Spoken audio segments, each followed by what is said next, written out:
Si kecil batuk ya bun. Rasanya memang tidak tega sih saat melihat anak kita yang sedang belajar atau bermain tiba-tiba terganggu dengan batuknya. Tidak heran kalau bunda langsung panik dan khawatir, lalu membawa si kecil untuk periksa ke dokter. Tapi, apakah bunda tahu apa sih sebenarnya batuk itu? Bahaya tidak ya untuk kesehatannya?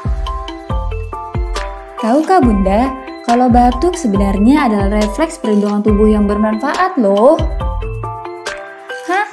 Batuk bermanfaat? Masa sih? Betul bun, manfaat batuk adalah mengeluarkan dan membersihkan saluran pernapasan dari lendir, debu, zat asing yang dihirup, atau partikel asing yang dapat menyebabkan infeksi. Batuk merupakan gejala umum yang dapat menyertai penyakit respiratori dari saluran pernapasan dan non-respiratori, bukan berasal dari saluran pernapasan seperti jantung.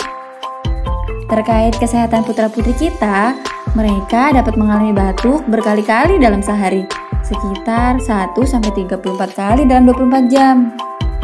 Wah, bahaya dong. Orang tua harus gimana nih? Eits, bunda jangan panik dulu. Hal ini merupakan bentuk refleks normal dalam tubuh tanpa adanya sumber infeksi.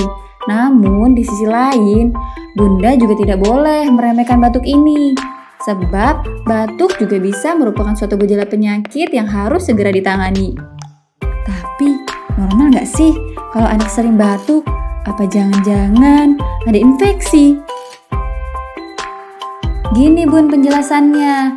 Seperti yang sudah bunda ketahui, batuk tidak selalu dikatakan sebagai gejala penyakit, termasuk batuk yang terjadi pada buah hati kita. Bahkan, ada loh istilah batuk normal pada anak.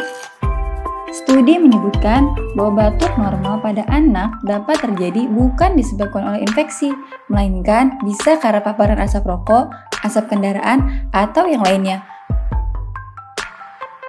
Frekuensinya 1-34 kali per 24 jam. Selain batuk normal, ada juga batuk akut yang disebabkan oleh infeksi virus saluran pernapasan atas.